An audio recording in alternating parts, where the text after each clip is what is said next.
Hello, and welcome back for another adventure in the cookie jar. Today we are doing the 18th recipe from the Plum Pudding Murder. It is called Dixie Lee's German Apple Cake and Dixie Lee's German Apple Cake Frosting, which is like a cream cheese frosting.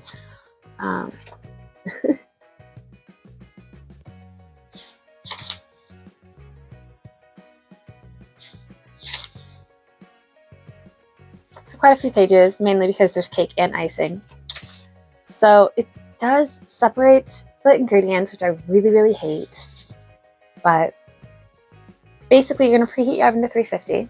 You're going to want 4 cups peeled and sliced apples. It says 4 or 5 medium-sized apples, 3 eggs, 1 cup of vegetable oil, 2 cups of white sugar, 1 teaspoon of vanilla, 1 teaspoon of baking soda, 2 teaspoons of cinnamon, half a teaspoon of salt, and 2 cups all-purpose flour. It does have a note that you can make the cake batter by hand or with an electric mixer. We use our electric mixer down at the cookie jar because we quadruple the recipe and make 4 apple cakes at once. It does have a message that you're going to lay the apple slices in the bottom of your cake pan, and then you're going to pour the batter over them. And it says not to worry if it doesn't all cover the apples because it'll bake and cover it. So, and then it has the Dixie Lee's German Apple Cake Frosting, which you're going to want an 8-ounce package of softened cream cheese. It definitely explains the brick kind, not the whipped. 2 teaspoons of vanilla extract, 1 tablespoon of lemon juice, 4 tablespoons, half a stick of melted butter, and 2 cups of powdered sugar. It does have a note. It says Lisa's note. I'm going to try this with peaches instead of apples when they're in season. So, with that being said, let us show you what we're working with and we'll get started. This is everything we're going to be using for this cake and icing. Okay, so first thing, we are spraying the pan 9x13 with a non-stick spray or one with flour.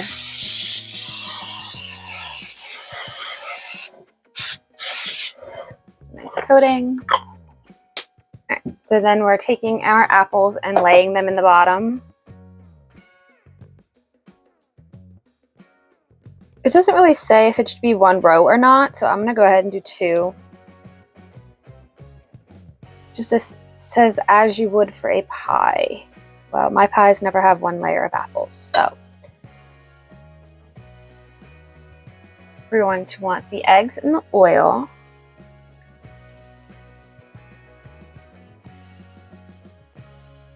Which this cake seems like it has a lot of moisture. Between all of the eggs and a whole cup of oil and the apples.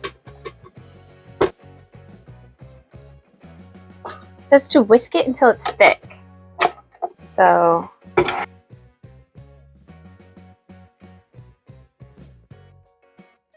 don't really know what it's looking for when it says whisk until it's thick, but it hasn't really changed in a minute, so I'm gonna guess it means that. I don't know. All right, so next thing it wants is the sugar added in. Now we have the vanilla, baking soda, cinnamon, and salt.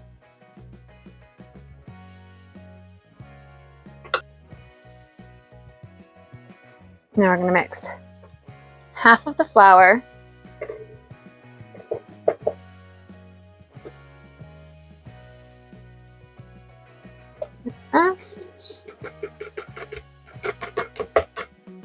give that a nice mix. I'm not going to put the mixer away because I am going to need it for the frosting later.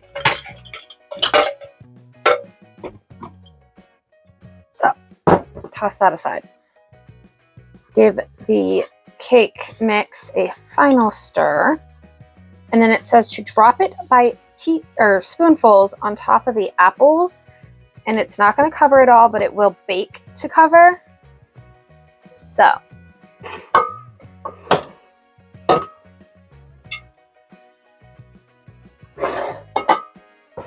don't know how I want to do.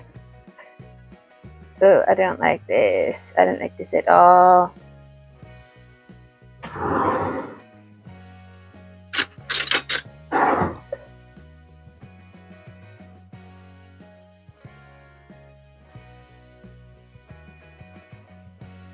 It is very thick, which is more than I thought it was going to be for how much liquid went into this.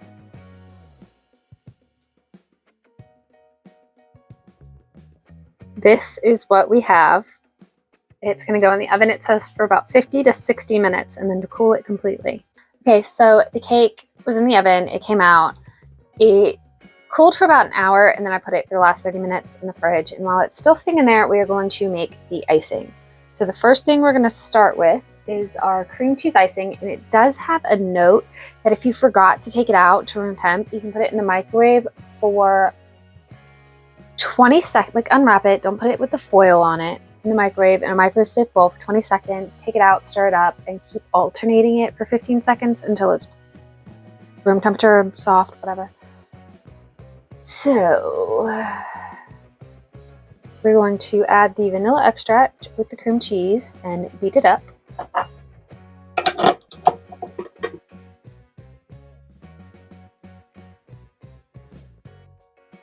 I'm going to drizzle in the melted butter. So it says to add the powdered sugar in half-cup increments and to stop adding it when you get to a frosting consistency. The book says they ended up using all of their frosting, and it says it's a win-win frosting. If it's too runny, add more sugar. If it's too thick, add more vanilla or lemon juice. That being said, not that much. I'm just going to go ahead and add the rest of it. And now I'm not really quite sure in this recipe why you had to melt the butter rather than just blending it into the cream cheese. That seemed different to me. Never really melted butter into an icing before. This doesn't make a lot of icing.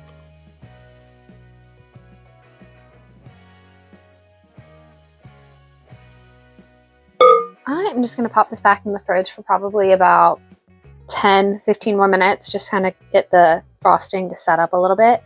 This is what it looks like when it's iced.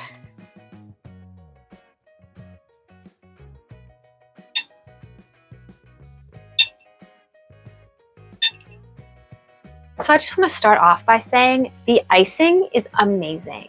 It is one of the best cream cheese icings I've had. So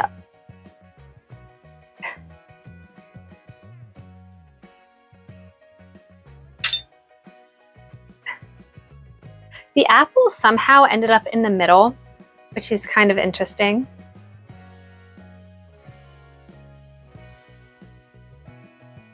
Oh my God. I'm gonna wrap this up really quickly because I want to eat that so much. The top part of it is crunchy like a cookie, almost like a snickerdoodle. And the part where the apples are moist and kind of chewy. And the apples themselves are tart, but they're baked, so that's good. But that tartness mixed with the sweetness from the cream cheese icing, this is definitely a 10 out of 10. This is going to be like my new fall favorite. This is probably one of the best cakes I have made from this book. That whole cake will probably be gone. I think half of it will be eaten today and half of it will be eaten tomorrow, but there will not be any extras. This is, oh my gosh, so good.